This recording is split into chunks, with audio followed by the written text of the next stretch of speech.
구약성경 539쪽.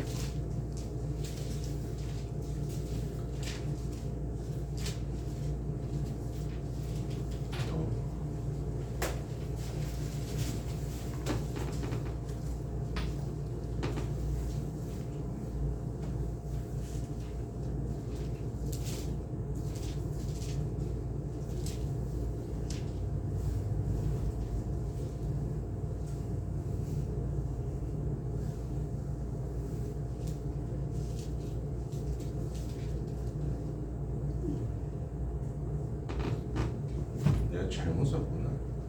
열왕기상이 아니고 사무엘상입니다. 428쪽. 구약성경 428쪽 사무엘상입니다.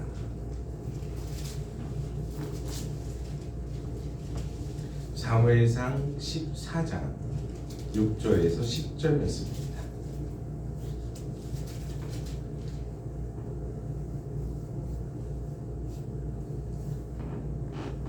한 목소리로 같이 읽도록 하겠습니다. 6절입니다. 같이요. 요나단이 자기의 무기를 든 소년에게 이르되 우리가 이 할례 받지 않은 자들에게로 건너가자 여호와께서 우리를 위하여 일하실까 하노라. 여호와의 구원은 사람이 많고 적음에 달리지 아니하였느니라. 무기를 든 자가 그에게 이르되 당신의 마음에 있는 대로 다 행하여 앞서가소서.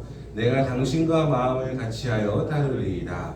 요나단이 이르되 보라 우리가 그 사람들에게 건너가서 그들에게 보이리니 그들이 만일 우리에게 이르기를 우리가 너희에게로 가기를 기다리라 하면 우리는 우리가 있는 곳에 가만히 서서 그들에게 올라가지 말 것이요 그들이 만일 말하기를 우리에게로 올라오라 하면 우리가 올라갈 것은 여호와께서 그들을 우리의 손에 넘기셨으리니 이것이 우리에게 표징이 되리라 하고. 아멘. 오늘 본문 말씀은 사울이 전쟁을 하는 장면 중에 하나입니다. 전투를 준비 중에 있었습니다. 근데 적군들이 먼저 자리를 잡고 있었습니다. 그래서 이 전투가 벌어지는 와중에 사울의 아들 사무엘이 등장합니다. 그러니까 아버지가 전투를 하고 있으니 왕인 아버지가 전투를 하고 있으니 왕자가 이제 왔어요. 왔는데 아버지한테 묻지 않고 아버지가 이제 진을 치고 있으니까 자기의 수하 하나를 딱 데리고 저것들 우리가 때려잡으러 가자 하는 장면입니다. 이해되셨죠? 네. 그 장면에서 그러니까 두 사람이 전쟁을 하러 올라가는 장면인 거예요. 이거 보면 야 누가 더 힘이 셌나 이런 것보다도 그러니까 군사적으로 누가 더 많았나 이런 걸 생각하기보다 강함이 약함이 이런 게 아니라 어떤 마음을 갖고 있는가 하는 게 더 중요한 것 같습니다. 성경에는 먼저 이 상황을 얘기하면서 그 14장 1절부터 쭉 이제 지명들을 얘기하고 있는데 이 지명을 살펴보다가 와 이게 그냥 그 지명에 머문 곳 이것만 봐도 이 사람의 신앙 상태가 보이는구나 하는 생각이 들더라고요. 그래서 와 이 사람이 어떤 신앙을 갖고 어떻게 생활을 하고 어떤 결과가 나올지까지 이름만 봐도 보이더라고요. 지명이 뭐지? 하고서 이제 계속 찾아보니까 결과가 보여요, 세상에. 우리도 그 부모의 신앙이 자녀에게 그 빛을 발하는 것처럼 자녀의 이름을 지을 때에도 이렇게 살았으면 좋겠다 하는 부모의 바람이 있잖아요. 그래서 뭐 착한 은혜가 있기를 바라고 착함이 끝에서부터 있기를 바라고 뭐 어떤 사람은 뭐 은혜가 임하길 바라고 뭐 이런 계속 얘기도 하고 어떤 목사님은 아예 그 자식들이 딴 길로 못 가게 이름을 베드로 이렇게 지어버리더만. 그러니까 이 이름 자체가 어떤 신앙인지, 어떤 상황인지, 어떤 결과를 가져올지 특히나 성경에서는 많이 얘기합니다. 그리고 이 청주를 돌아다니다 보면 참 기가 막힌 이름들이 많이 있어요. 야, 이 동네는 참 자연 경관이 좋겠다 싶은 곳은 촌자가 붙어 있습니다. 와, 이 동네는 정말 끄트머리 온전히에 나오지도 못할 그런 동네인가 보다. 버스도 없겠다. 그럼 막자가 붙어 있어요. 동막동. 왜 웰컴 투 동막골 할 때 동막동 막 이런 게 있잖아요. 어떤 데는 야, 이거는 가면 곡소리 나겠네 싶으면 곡자가 붙어 있어요. 곡자가. 야, 여기 들어가면 죽었다 싶은 곳은 사자가 붙어 있어요. 그러니까 막 사곡동 이러면 난리 나는 곳이죠. 얼마나 깡촌이겠어요. 뭐 수암골에 벽화가 이쁩니다. 네, 거기 가서 커피 한 잔씩 하시고 벽화 구경도 하시고 그러시길 바래요. 네, 근데 이제 동막골, 사암골, 수통골 얼마나 이름이 험해요. 이만큼 이름만으로도 어떤 영적인 상태인가는 성경에서 잘 알려줘요. 사울은 기브아에 있었습니다. 기브아가 어떤 곳이냐? 언덕, 높은 곳이라는 뜻이에요. 1절 말씀에 보면 그의 아버지가 쭉 있고 2절 말씀에 사울이 기브아, 변두리, 미그론, 석류나무 아래에 있다라고 되어 있어요. 그러니까 사울이 병력을 600명 정도를 데리고 기브아 어디에 있었냐? 언덕배기에, 미그론, 석류나무에 있었다. 이렇게 되어 전쟁을 하는 사람들이 언덕에 그 다음에 석류나무 아래에 있었다. 이렇게 얘기되어 있습니다. 미그론이라는 뜻은 무슨 뜻이냐면 무너짐이라는 뜻이에요. 그러니까 사울이 어떤 상태에 있는지 딱 보이죠? 전쟁을 할 만한 마음이 있어 보입니까? 없어 보입니까? 무너짐이라는 곳에 있었어요. 무너짐. 전쟁을 하려면 최소한 승리나 뭐 이런 아니면 빅토리 뭐 이런 곳에 있어야 이제 싸울 마음이 있을 텐데 사울이 있었던 곳은 언덕 높은 곳에 있던 미그론 무너짐이라는 곳에 있었습니다. 그러니까 쉬었다라는 말도 아니고 약간 멈춰서 있었다라는 표현이 더 정확한 것 같아요. 사울의 신앙 상태를 보여줍니다. 멈췄어요. 가지도 떠내려가지도 않고 그냥 정지였습니다. 사울에게 사람이 없는 게 아니었어요. 전쟁을 할 마음만 없었던 거예요. 자기는 명분도 있었어요. 그런데 움직이지 않았어요. 반면 요나단은 전혀 다른 자리에 있었습니다. 요나단은 왕의 아들이었지만 그가 나서서 무엇이라고 얘기하냐면 우리가 이 할례 받지 않은 자들에게 건너가자. 이 말에는 다른 게 없었어요. 그러니까 뭔가 본 것도 아니에요. 계획도 있는 것도 아니야. 뭔가 계산이 쓴 것도 아니에요. 근데 그냥 간대요. 그리고 뭐라고 얘기하냐면 어이가 없지. 여호와께서 우리를 위하여 혹시 일하실까? 이 말도 안 되는 행동을 합니다. 그리고 또 뭐라고 얘기하냐면 여호와의 구원은 사람이 많고 적음이 아니다. 그 600명을 앞에 두고 순종하는 사람 단 한 명이 없었기 때문에 아무 일도 일어나지 않았는데 요나단이 얘기해요. 나는 건너갈 거고 저 할례 받지 않은 백성이 우리한테 와서 지는 척 가만두지 않을 거야. 그리고 하나님이 나에게 혹시 일하실까 한다 라고 해서 간대요. 저점은 되게 무모합니다. 싸움을 할 거면 전략적인 우선적인 위치와 계산과 예산과 그리고 뭐 이렇게 승패를 어느 정도 장담할 것인가에 대한 계산이 서 있어야 되는데 그렇지 않고 간대요. 이 말은 용감해서 나온 말이 아니고 하나님이 어떤 분이신가에 대한 믿음이 있는 거였죠. 요나단은 전쟁을 보지 않았고 군사의 수를 보지 않았고 하나님을 기대했습니다. 요나단이 건너가야 했던 길은 결코 쉬운 길이 아닙니다. 성경은 굳이 그 길의 이름을 지명합니다.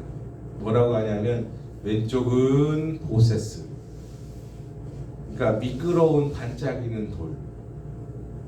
그러니까 자기가 올라가려고 하면 보세스를 건너가야만 했어요. 상당산성이나 계족산성 이런 거 보면 산에 성을 치잖아요. 그럼 왜냐면 올라가다가 힘이 빠져. 돌만 던져도 이겨요. 근데 가는 길이 어떤 곳이에요? 보세스, 미끄러운 바위가 가득한 곳. 자기가 거기를 올라가야 돼요. 그 다음에 어떤 길이냐면 세네. 세네가 뭐예요? 가시 찔림이 있는 곳이랍니다. 그러니까 미끄러운 바위가 있는데 가시가 찔리는 그런 곳이래요. 그런 길을 올라가야지만 적들이 있는 곳에 도달할 수 있습니다. 그러니까 아마 사울도 그래서 안 올라갔을게요. 근데 요나단이 말해요. 아, 믿음의 길은 언제나 이렇게 보세스와 세네가 있지. 내가 간다. 하나님이 나를 통해 혹시 일하실까 하노라 한다 하면서 자기의 종 데리고 올라갑니다. 편하다고 하지 않고 안전하다고 하지 않습니다. 그러나 요나단은 이 길을 뭐라고 얘기하냐면 나와 하나님 사이의 길이다 라고 표현합니다. 그래서 그는 종에게 말합니다. 그들이 이렇게 우리에게 말하면 이것이 표징이 되리라. 뭐라고 얘기했냐면 오늘 본문 말씀에 쭉 가다 보면 야, 그들이 우리에게 야, 니네가 올라와. 니네가 올라와라고 얘기한다면 들어와 한다면 이것이 우리에게 하나님이 우리와 함께 하신다는 표징이 되리라. 만약에 야, 우리가 내려갈게 너 거기 있어 라고 하면 우리가 여기에 있어서 맞이할 것이고, 그들이 야, 니네가 올라와 이 자식들아 이렇게 하면 이것이 우리에게 표징이 되어서 우리가 하나님의 일을 하고 있다는 걸 알게 될 것이다 라고 얘기를 했습니다. 그래서 요나단은 힘차게 올라갔을 겁니다. 종에게도 얘기했죠. 야, 이게 우리에게 표징이 될 거야. 저것들이 우리한테 들어와 이렇게 하면 이건 하나님이 우리에게 허락하신다는 사인이니까 우리가 대차게 가서 뚫어버리자. 그랬더니 가는 길에 적군들이 뭐라고 얘기하냐면 들어와 야, 니네가 올라와 이렇게 얘기합니다. 그래서 요나단과 종이 힘차게 가서 적의 20명을 쓰러뜨렸죠.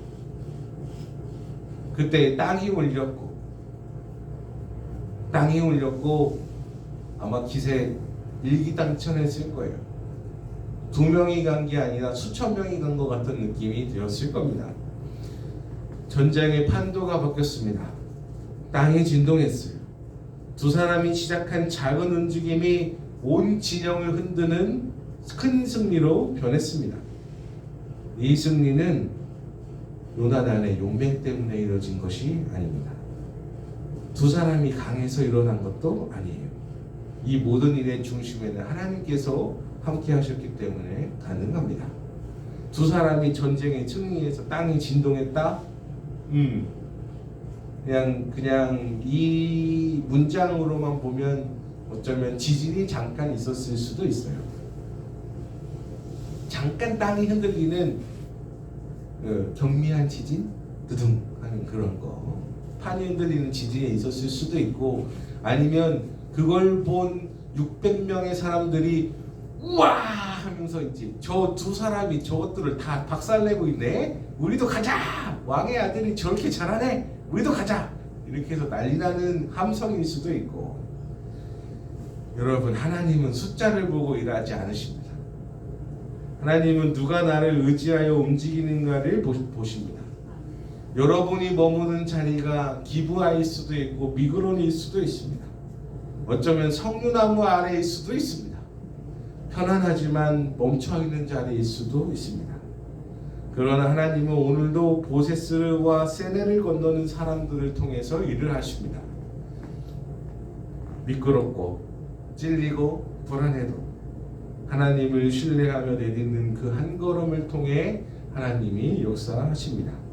요나단의 믿음은 거창한 믿음이 아니었습니다.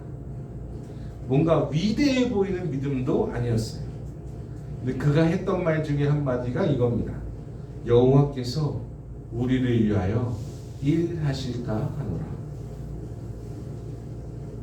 하나님이 우리를 위하여 일하실까 하노라 하면서 갔어요.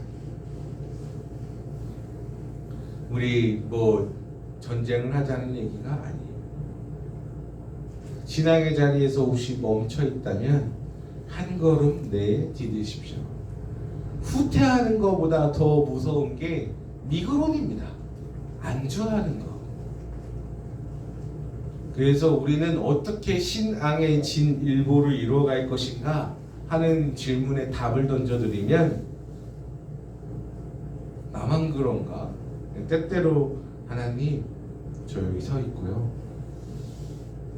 하나님 저 지금 뭐 하고 있고요. 주님 어떻게 생각하신가요? 주님 마음은 어떠신가요? 저는 이러한데요. 하는 그 한마디의 순간들이 좀 필요합니다. 살면서요.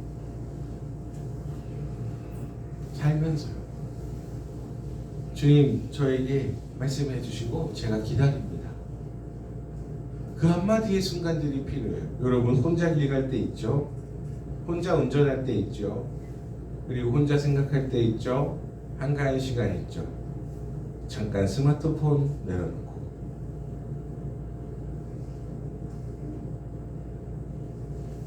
잠깐 주님 앞에 서 있는 그 신앙의 진일보의 순간들이 있기를 바랍니다. 네, 여러분 뭐 혹시 주님이 우리를 위하여 일할까 하노라 뭐 이렇게 하지 말 그렇게 안 해도 괜찮아요.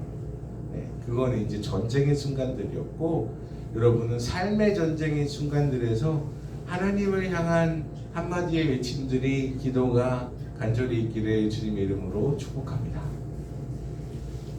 사랑하는 성도 여러분, 사람이 많고 적음의 문제가 아닙니다. 환경이 문제가 아닙니다. 조건값이 문제가 아닙니다. 이 두 사람은 600명이 있는 가운데에서도 순종했어요. 한 번의 순종이 사건을 바꾸고 변화를 일으킵니다. 우리는 어디에 머물러 있는가 혹은 움직이지 않는 성류나무 아래 미친가를 생각해보고 하나님을 의지하며 건너가는 자리가 되기를 바랍니다. 하나님을 의지하면서 하나님이 나를 통해 일하시지, 나를 가까이 하시지, 나를 찾으시지, 하나님이 나를 소중히 사랑해 주시지 하는 믿음의 순간의 고백들이 있기를 바랍니다. 한 걸음 한마디 내딜 때 주님이 나를 아껴주시고 사랑해 주실 것이라고 생각하고 믿습니다. 주님 가까이 하시는 한 주 되시기를 주님의 이름으로 축복합니다. 기도하겠습니다. 하나님 아버지 감사합니다. 우리 오늘 지명을 통하여 본 신앙